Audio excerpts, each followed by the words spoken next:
what it was that he was trying to communicate with me. So disability as well, and I'll pop in with that, age. Age can be a barrier to communication, the very elderly or again the very young. So if we've got babies or toddlers that are unable to speak yet, that can be a barrier to communication as well. Age can be that barrier to communication. Anything else? Language. The environment you're in, sorry? Language. Language, yeah. The environment that we're in, if it's very noisy or if it's quite limited or if it's very, very open, we might have to communicate through sign language, you know, come help me, something like that. Language as well, yeah. With lots of people from lots of different countries working all over the place. So you might not necessarily be able to understand me, I might not necessarily be able to understand you, but hopefully when it comes to an emergency situation, we can kind of get the basics across. Help is usually understood by most people. We're going along with a panicked face and, you know, you can usually figure out that you're going to need some help. But we can kind of work it together. Okay. So, situation, the first thing we're going to look for is danger. Okay. That's not just danger to the casualty, that's also danger to ourselves. If somebody's been electrocuted, we're not going to go running in and touch them because then we become electrocuted. Now we've got 2 casualties and nobody coming to help. So we must always think, is it going to affect us? Is it going to be a danger to us? Ideally, if we can't remove it, then we need to reduce it. We need to try and make it smaller. If we can't do that, then we're going to need to isolate it. So things like electricity, we can't remove it because we can't see it for a start, unless it's through a mains of some sort or a piece of electrical equipment. We can't necessarily reduce it because if there's still a current running through that electrical piece of equipment, we can't do anything about it. So we may need to isolate it by switching the electricity off at the mains, for example. Somebody drowning, well, we might not necessarily be able to remove them from the water, but we can try everything in our power to reduce it, perhaps drag them from the water, or just leave them there. Because if somebody was drowning in a lake, and I was on my own, and I knew if I got in, the weeds were going to drag me down as well, then I'm sorry, but I'm leaving them there, because I'm not going to die. Very harsh, but that's how it is, unfortunately. If there's glass, if somebody's fallen over and cut themselves to pieces, if there's glass, I want to try and remove the glass. But if there's lots and lots of it, then I'll try and reduce it. So perhaps I could sweep it together with my feet, because I'm not going to touch it with my hands, especially if there's blood on the floor. If I can't do that, then I'll isolate it. So perhaps if my casualty can walk or move, I'll move them away from the glass and perhaps warn people verbally that there's glass on the floor. Potentially, what is our biggest danger? What's the biggest danger you could come across? Fire. Car accident, fire, snake bites, possibly. War. Yeah. Yeah. Hopefully we're never in a war situation. Let's think a little bit more within ourselves. We've all got it. Yeah, trips and falls. Trips and falls, yeah. We've all got it within us. It's red. Blood. Yeah. Potentially, one of our biggest dangers is blood. We've got a lot of blood infections, HIV, AIDS, hepatitis A, B, C. Potentially, that could be a huge danger to us. If somebody has cut themselves and they are bleeding, and you are cut, I've got a small cut on my thumb here today, if I then treated somebody that had a blood infection, I've got a route for that blood to go into my body and potentially affect me. So therefore we need to use a barrier, we need to protect ourselves. So in most first aid kits, or in all first aid kits, and I'm sure you've got plenty here, are gloves. Aprons if and you need to use them if there's lots of blood. So we can kind of create a barrier to protect ourselves. But if you're dealing with any form of blood, you must try your utmost to put gloves on. If they're not available and you make that call, then that's your call. I personally would not. The work that I do on a regular basis, I would always wear gloves. I go out on ambulances quite a lot, and I don't necessarily do a lot of frontline, but I do quite a few emergencies and urgents. And if I have patients that are bleeding on me, then I'm making sure I'm wearing gloves. If they're vomiting on me, gloves. Okay, if they're peeing on me, gloves, and a big step back. But I always try and make sure that I've got some barrier, so I've always got gloves in my pocket, or I've always got gloves in my kit.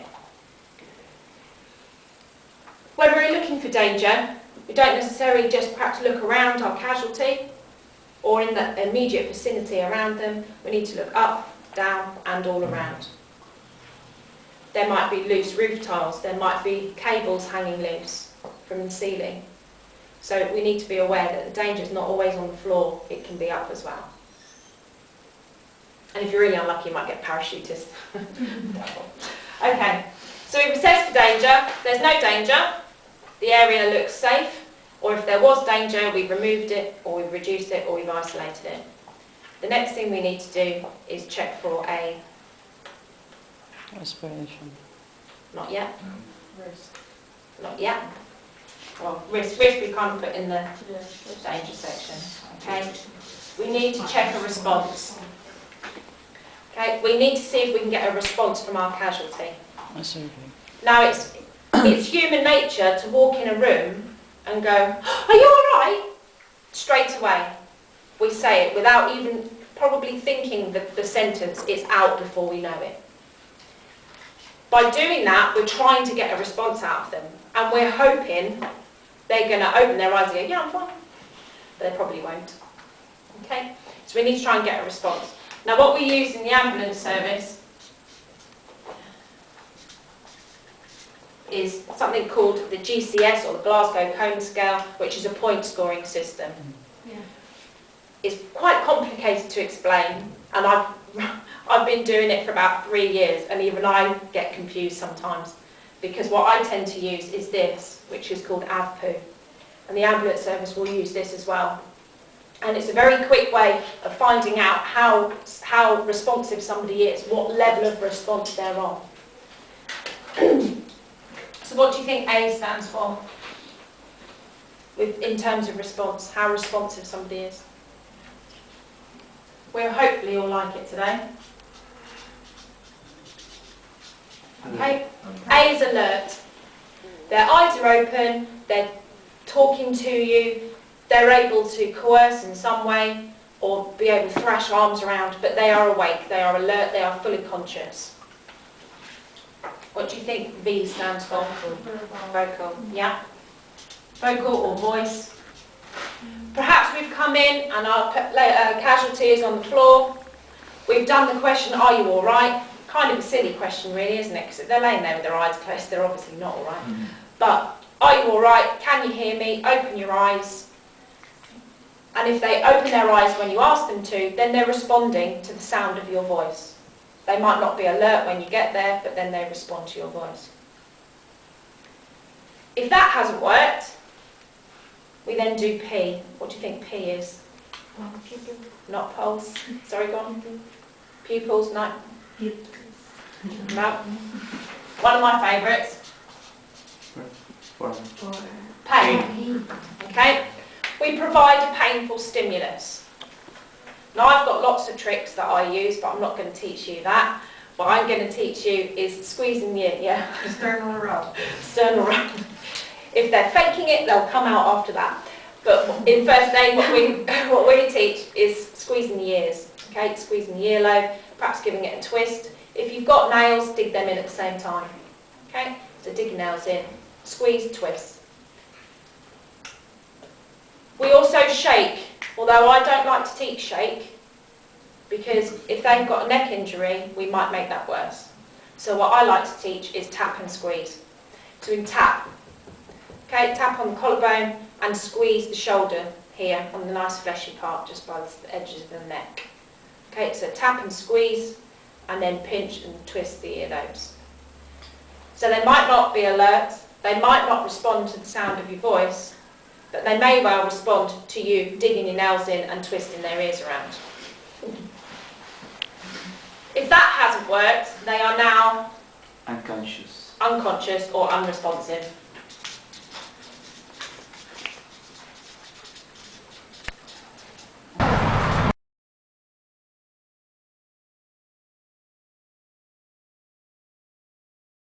Enough for then air to start flowing back through the passages. So hopefully, just through this, they might start breathing again. Probably not. So we've got their airway open, now we need to check for Breathing pattern. okay, are they breathing? How do you think we can check for breathing? Watch, Watch, look, See and feel, yeah. okay?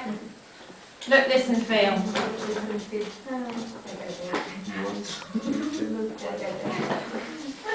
Okay, look, listen and feel. So we're looking for the chest rising and falling, or if they're laying down, you'll notice it'll be here rather than up here, but you'll look for the top of the stomach section will start going up and down. So you're looking for the chest rising and falling, you're listening for breathing sounds, and you're feeling for the breath on your face. How do we breathe? How noisy is it? Unless you're chronic COPD or asthmatic, how do we normally breathe? Quietly. Quietly, yeah. So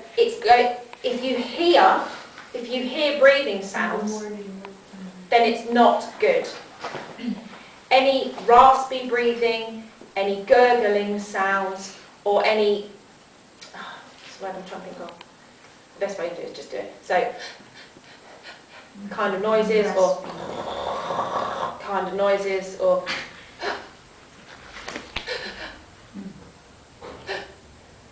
anything like that is what we call agonal or agonal breathing. It's not normal.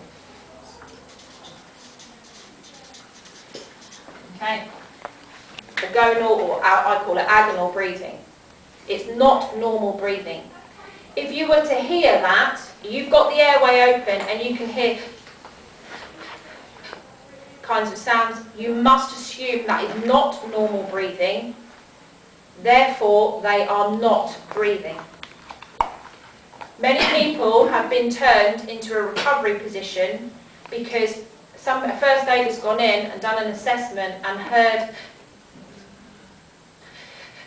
and thought, oh yeah, they're breathing, that's fine. And they've turned them over into the recovery position to protect the airway, and they've subsequently had a heart attack.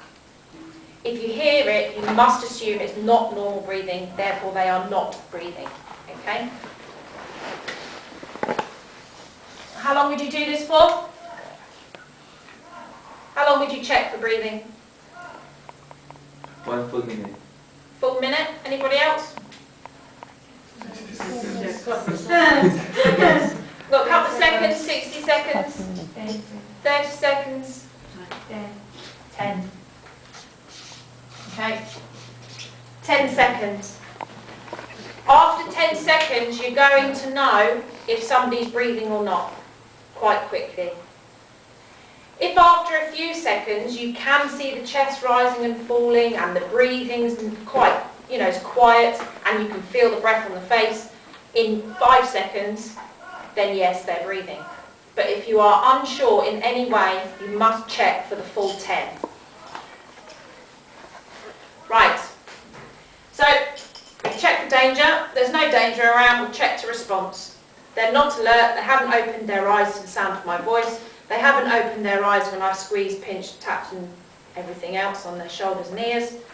I've shouted for help. I've opened their airway and I've checked their breathing, looked, listened and felt for 10 seconds. Let's assume that they are not breathing. What would you do now? Check for circulation. Okay. We don't do a circulation check in CPR in first aid anymore. Do rescue breathing. We've got rescue breaths. Anything else? Let's assume, because I always like to assume, that no one ever turns up. Call for help. Absolutely. I can guarantee if you have to do this on somebody, has anybody actually had to do it on anyone yet? When the time comes, or if the time comes for you, I can guarantee you will be on your own. Because it happened to me and I was on my own.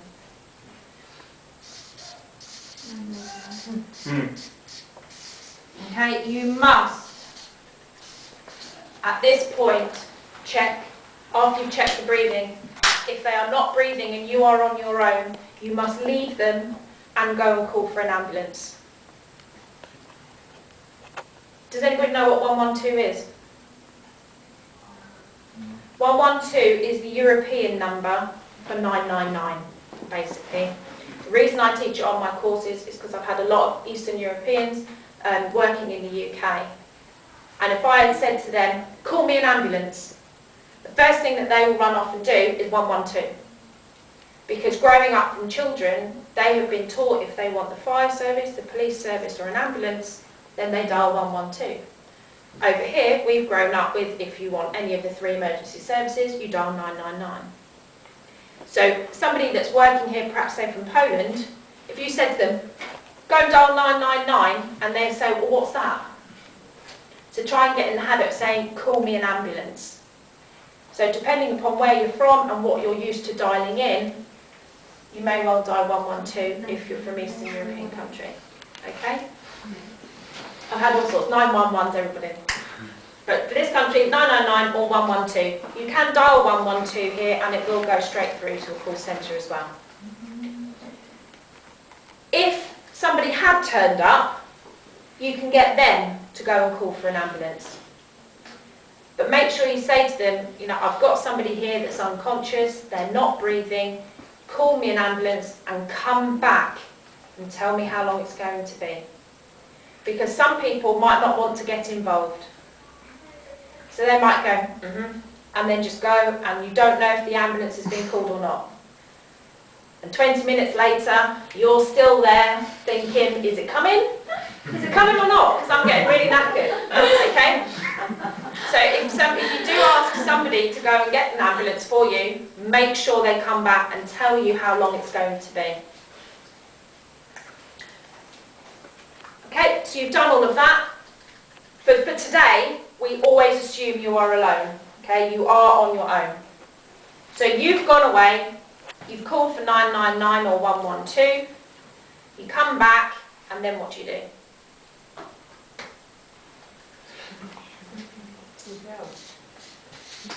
Okay, CPR. So you go straight into CPR.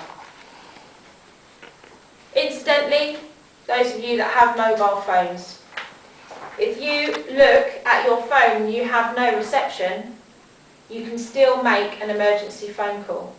Because what it will do is it will cut to an emergency network. So for example, I'm on O2.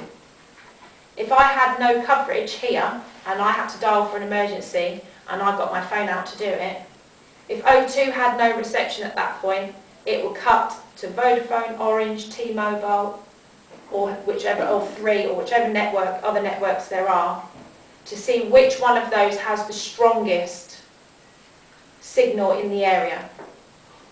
And it will cut to that network to allow me to make that call. So if you don't have signal, you can still make an emergency telephone call.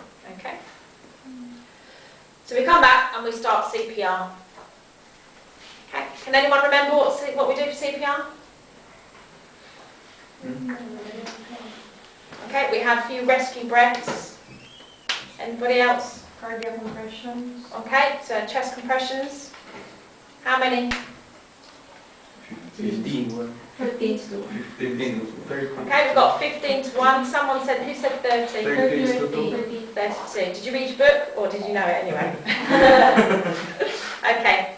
In 2005, implemented in 2006, the Resuscitation Council changed their guidelines. Yeah. It used to be 15 chest compressions to 1 rescue breath. Or we used to do 2 rescue breaths, 15 chest compressions, and then a breath, 15, 1, 15, 1. What they were finding was it was taking 5 chest compressions to build up enough pressure to force the rest of the blood around the body. So out of every 15 we were doing, only 10 were effective. So they've doubled it. Now we do 30 chest compressions and 2 breaths. We no longer put rescue breaths in first. There is enough oxygen or residue oxygen within the body. They don't need topping up. So we go straight to the chest compressions first to push round what oxygen is in the lungs. Okay, push that round for 30 chest compressions and then we top up with some more air. So the oxygen from our breath into from the air into them.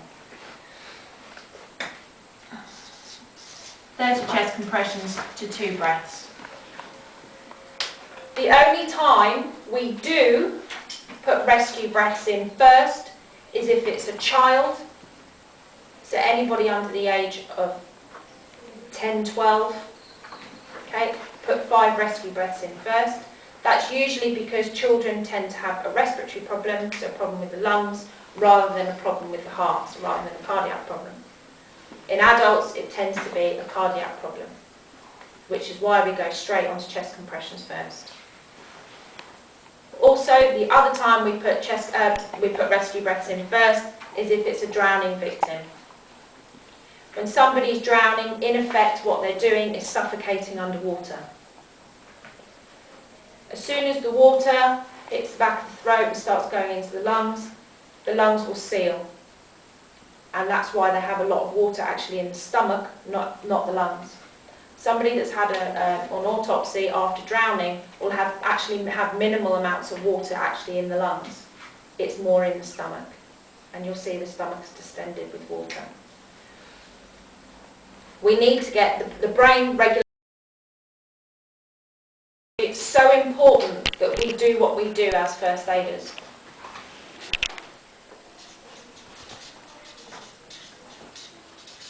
With an early assessment, what do you think our early assessment is? Dr. ABC, yeah, our primary survey.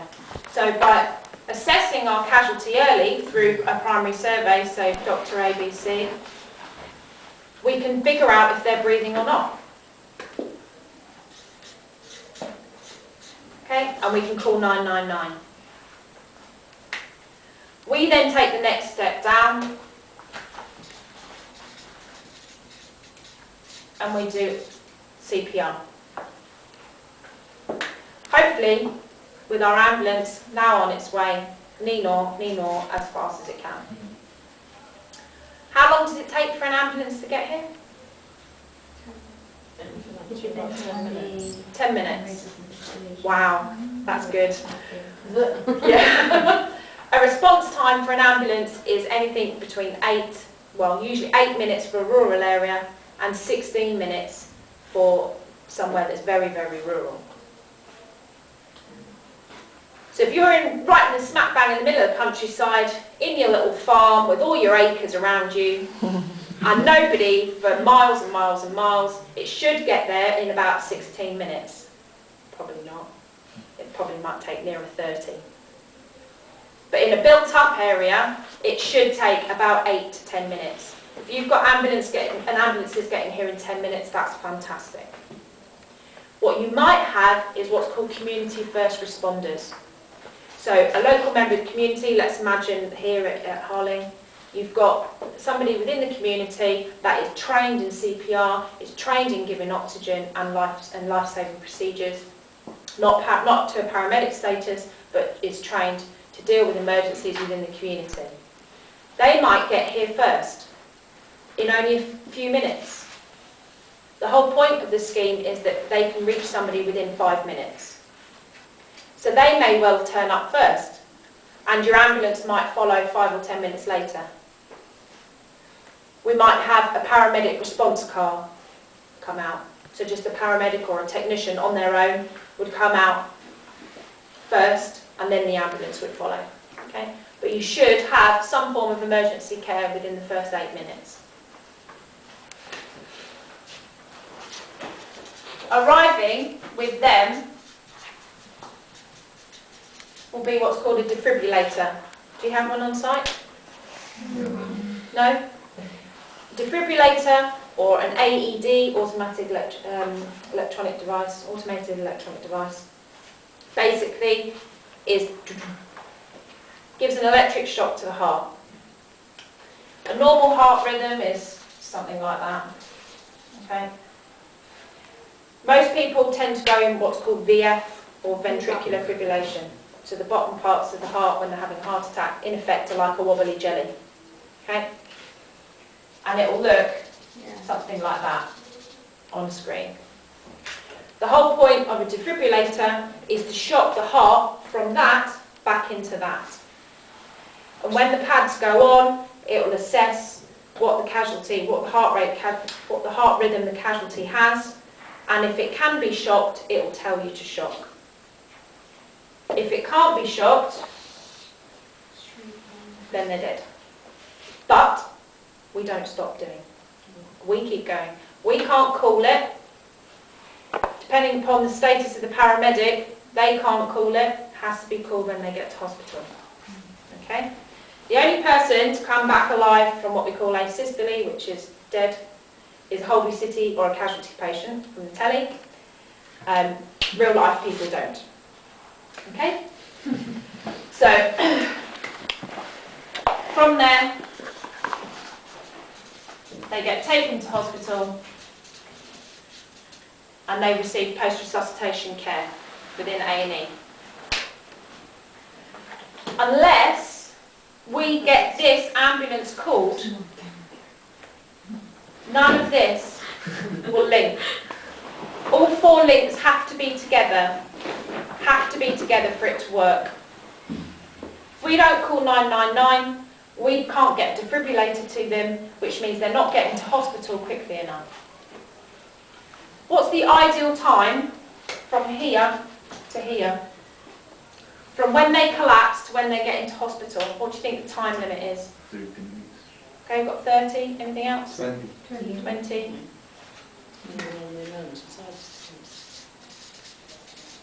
Okay.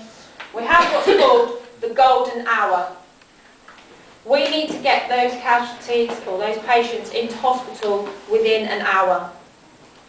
Because this assessment should take, what, 30 seconds? Okay, so we're saying 10 minutes here for an ambulance, yeah? Okay, so 10 minutes, we're doing CPR for 10 minutes, the ambulance turns up. Okay, they'll defibrillate. They can't move until their casualty's stable. So they could be put in lots of drugs. If they're paramedics, they'll put lots of drugs in, they'll be doing assessment. So potentially, they could be here for 20 minutes plus. Yeah, so already we're on roughly 31 minutes. Now if they're driving them to the Norfolk of Norwich, how far is that from here? 20 minutes? 20 Yeah? to 30. 20 to 30 minutes. Okay, that takes us up to our hour. So it's paramount that we do this assessment, we get the ambulance en route and we start CPR. Because we are the first 2 links of the chain. And the rest of the links can't happen unless we do what we can in the first 2 links. Okay? Ideally, we want a defibrillator on them in 10 minutes. Or within 8 minutes, actually, the timing is. But it's not always the case. What percentage of people do you think survive just from CPR, just from chest compressions and breaths? Survival. Okay, we've got 10%. Up or down? Anybody else want to argue that?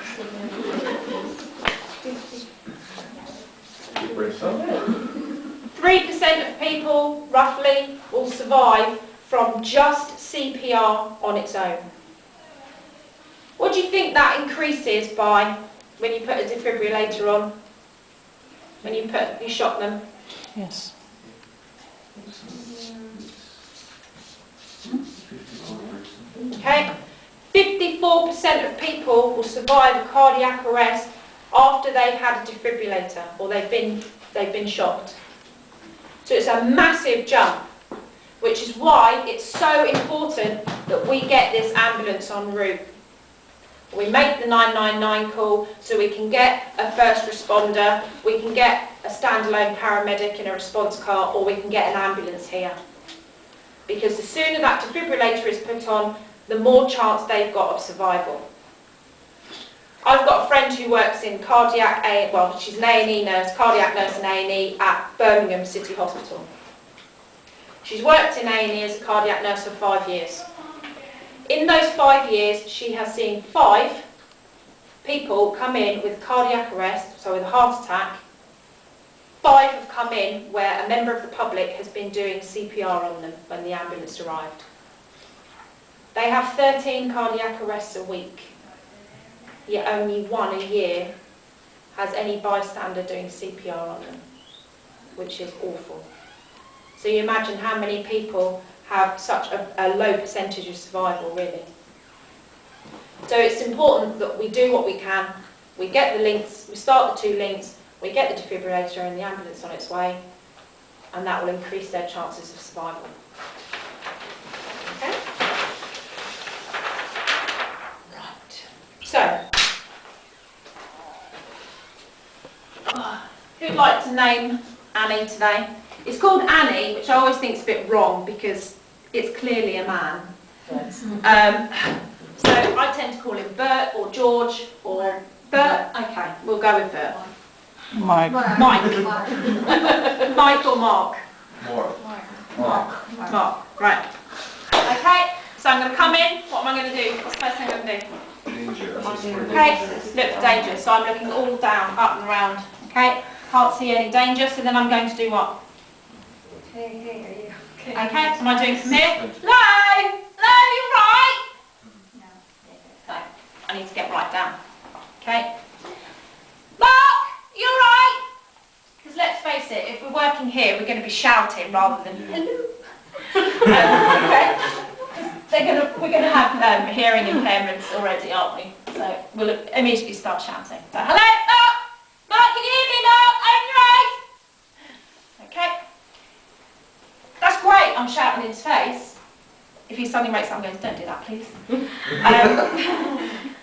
But in the case of me, I can't hear very well. So it's best if you went, Mark, can you hear me, Mark? Why am I shouting in both ears? Probably might go the ears inferior. Okay, if he's deaf in this ear, Mark, can you hear me? No, I can't. No, I'm deaf totally in that side. So I'll move to the other side. Okay, so you might be able to hear me on that side. So making sure that I shout in both ears. If Mark had a hearing aid in this ear and no hearing aid in this ear, which ear am I shouting in? This one? Or that one? No, the other one, because that's going to be too loud, or was Okay. it? That's It's alright. It's alright. Too loud. that's Because Better. hearing. Okay. Is there. I love this because everyone always goes, ah. Right. Shout into the hearing aid ear. Yeah. Because if they're totally deaf on this side, they might not have any point for a hearing aid if they've gone totally deaf on one side. Okay? So shout in the hearing aid side as well. I've got a friend who drives tanks.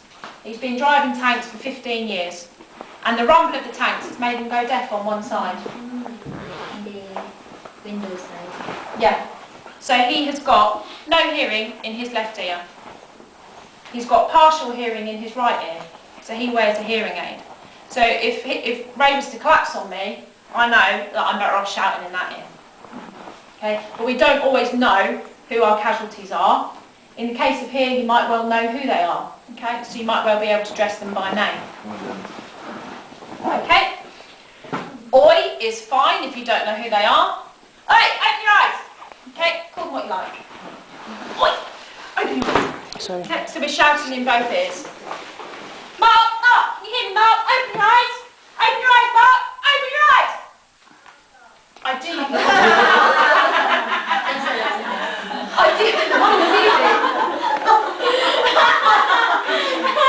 what we want to be doing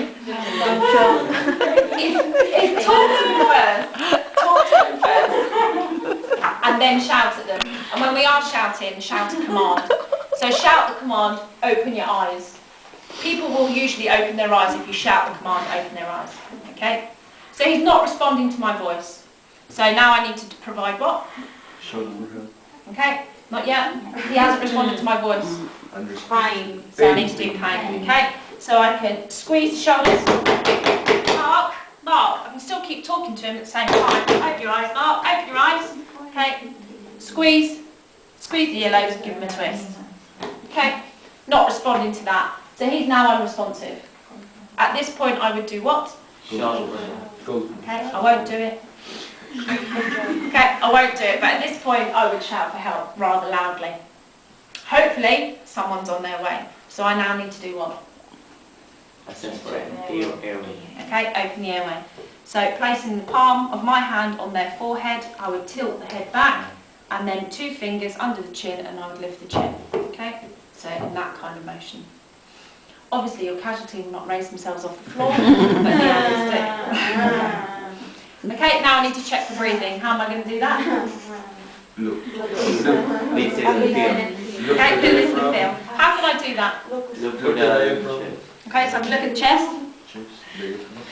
How can I do all 3 in one go? Like that. like that. You can be like that. Yep. So putting my ear down to their mouth, I can listen. You I can feel. also feel for the breath on my cheek, and I'm looking down the chest so I can see the chest rising and falling about here. Okay, how long do I do that for? 10 seconds. Okay.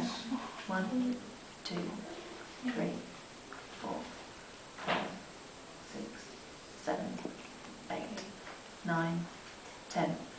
Quite a long time, 10 seconds. If they are breathing, I'm going to see it quite quickly. But if I am in any doubt, I will continue for the full 10 seconds. Okay, they're not breathing. What do I do now? Dial for 9. Okay. No one's come to help me, so I will dial 999 and I'll get an ambulance out to them. Do you all, this is a really stupid question, but do you all know your address here? Yes. Okay, do you know the postcode here? Yes. That's fine. I've been to so many places, and they don't know address, they don't know postcode or anything.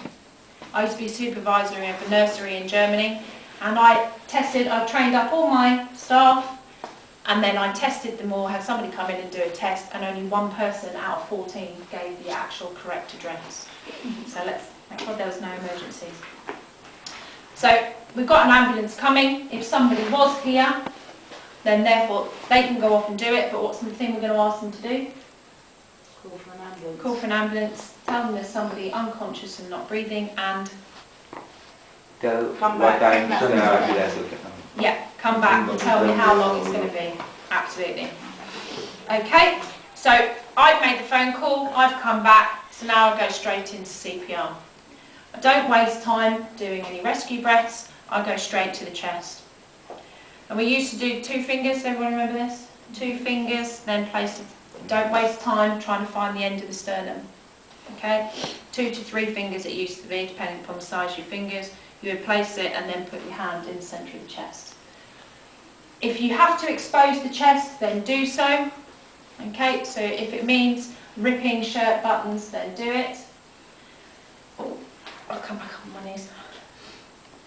But usually you can do it through tops and t-shirts, etc. and so forth. Place the heel of your hand in the centre of the chest. Don't waste time measuring it. Straight in between, roughly in between the nipple lines, just down a fraction from the nipple, in between. Okay, centre of the chest. Heel of your hand, place this hand on top and interlock the fingers. Okay, this helps to keep these fingers off of the chest here, because if we don't, what's going to happen? Breaking of the Yeah, we're going to be breaking the ribs here. Okay? So interlocking the fingers just to help to keep that palm up in effect. So we're just using the heel of our hand. You need to lock the arms, make sure we're at a right angle over the body, make sure you've got a good stance with your legs, and you want to be depressing the chest 4 to 5 centimetres or 1.5 to 2 inches, which is roughly 1/3 of the depth of your casualty's chest. Okay, so if they're very big, then you'll need to be looking at perhaps doing more than 4 to 5 centimetres, so you might need to just look at roughly the 1/3 of the depth. Or if they're very, very frail and they're very thin and petite, If you do 4 to 5 centimetres, you might snap them in half. So again, just look at the third of the chest, okay? And so interlocking the fingers, making sure you're steady and depressing the chest 30 times. So what's the counting?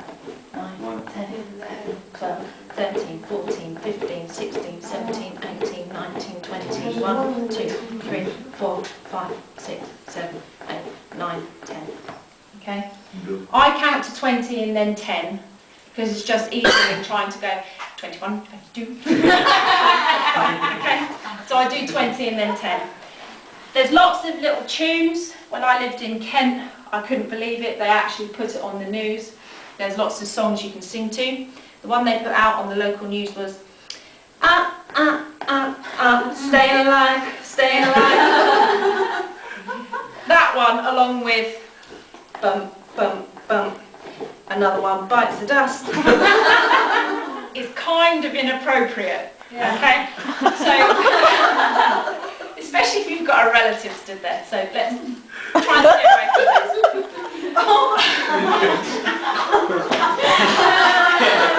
Bakit you have a new version?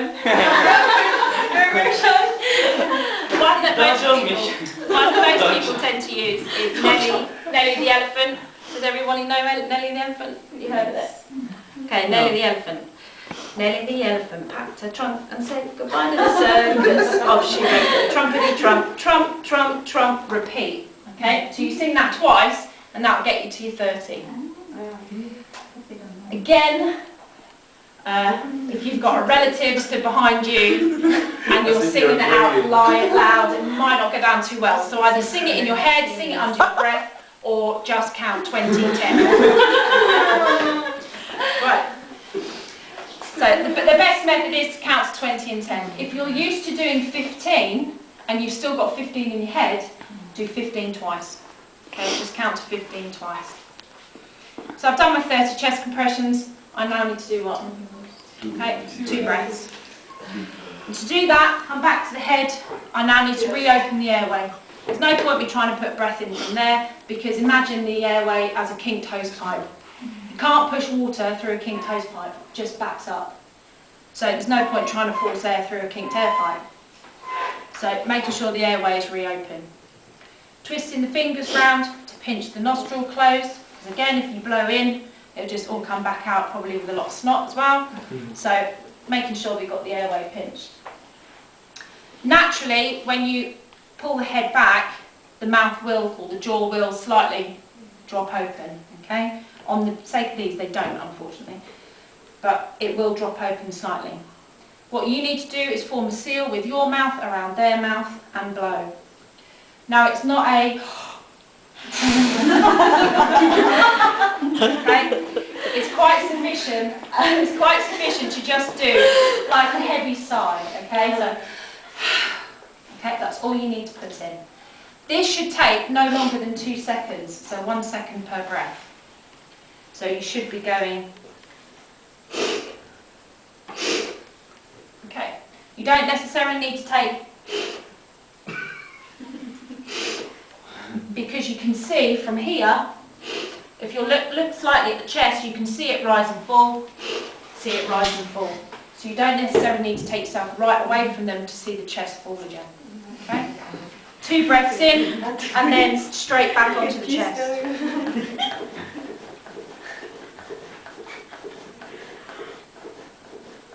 What's your version? Leron Sita?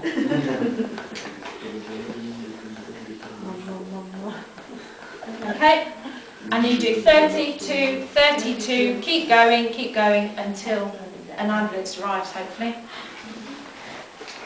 What would you do in the case if you had to do it perhaps on one of the residents here? What would you do if you heard a rib crack or you heard a cracking sound? Carry on. Okay, you'd carry on. Anybody else? No. Okay, carry on. Carry on. Carry on. Okay? If you've broken a rib, then yes, you've done it at the right depth. Okay? The older the casualty, the more chance you've got of hearing a rib crack. Okay? If you cracked my ribs, I'll be like, wow. Okay? But if I cracked somebody's ribs that was 75, 80, 85, 90, then that's quite common. Okay, so if you do hear a rib crack, don't worry about it, just keep going. If you hear it crack again, don't worry about it, just keep going. Okay? It's all cracked. What we're doing is we're squishing, we're pushing down on the sternum and we're squeezing the heart between the sternum and the spine. Okay? And that's what we're doing to force the blood out of the heart. So it needs to be down far enough to make sure that the heart goes against the spine and the sternum. Okay? So it needs, that's why it needs to be a third of the depth. Okay? And we continue with that until when? To the ambulance. Okay, when the ambulance comes. So, I was going to say boys in green, but boys and girls in green, turn up. As soon as you see the ambulance, do you stop? No. Okay. Wait for them to take over. Yeah. You must wait for them to tell you to stop. Okay? Because what they'll do, they'll go, "You all right?" And you go, "Yes." Fine. Okay? And they'll go, "You're doing a great job, just hang about for a bit." Because what they'll now go and do is they'll make sure they've got all their equipment ready. Okay? They make sure that they've got the defibrillator out and ready. And then when they are ready, because they may well be putting the pads on around you, okay? You might still be in this position and they're sticking pads here and here to casualty. Once they are ready and they tell you to, then move away. But don't move until they tell you to, okay? So we stop CPR when we're told to, when the ambulance arrives and we're told to. When else would you stop? When you're exhausted. When you're exhausted, absolutely. You cannot do this forever and ever and ever. Your body's own adrenaline release is going to take you to about 10-15 minutes. Okay? After then, you're going to start to feel very tired after about 10 minutes. And you've probably got another 10-15 minutes in you before you go, "I just can't do it anymore." So, give up when the ambulance arrives and tells you to stop, when you're too exhausted, and when else. It's very, very rare. And the family tells you to stop. If you can see there's no chance of revival. Yeah. If they start to show signs of recovery, okay, it's not likely to happen, but if they do start to show signs of recovery, then stop, reassess the breathing, if needs be, continue with CPR. If needs be, continue with CPR, or put them into the recovery position if they start breathing for themselves. Okay. When else could you change or stop? You could change with somebody. Yeah. Okay. So, for example, if you two were working together and you called and shouted for help and you went and called an ambulance and came back, okay, you're getting too tired, you could take over. So if somebody else knows what they're doing, they can take over from you. If you are going to swap, you do it every 2 minutes. And you take over on the chest. So for example, if we were doing this, you would put your last 2 breaths in, and I would be there ready on the other side, on the opposite side of them, with my hands getting ready on the chest, and as soon as they put their 2 breaths in, I would then commence chest compressions. And you'd swap like that every 2 minutes. 2 minutes is an awfully long time. Okay, you should be able to get 6 lots of 30 chest compressions and 6 lots of 2 breaths in, or what we call 6 cycles in that time. For the person that's resting, 2 minutes is just enough time. Shake it all off and start again. If your arms are tired here, then you're doing it wrong, because what we should be using is the muscles along the top of the shoulders, which is why we lock our arms and we use the muscles here, not the muscles down our arms. Okay. So although you're going to get a cracking workout on the biceps, you're going to tire quite quickly. Okay. Right. What I'd like to do then is a quick time check. Okay. Right. Right. That one down to you guys. And that one down to you guys. Split into 6. 1, 2, 3, 4, 5, 6. So if you join this side and you join that side. Okay. What I want you to do is come in, assess for danger, try and get a response, we'll do quiet shouting. Okay, open the airway, check for breathing, pretend to make the 999 call. Even if you just go, hello ambulance, that's all I want you to do, okay? What I want you to get you into the mindset of doing is that you would call an ambulance, okay? So check your breathing, call for an ambulance, and then go into CPR. When you're doing the CPR, I want you to do it 3 times. So 32, 32, 32, and then swap for the next person, okay? Right, away you go.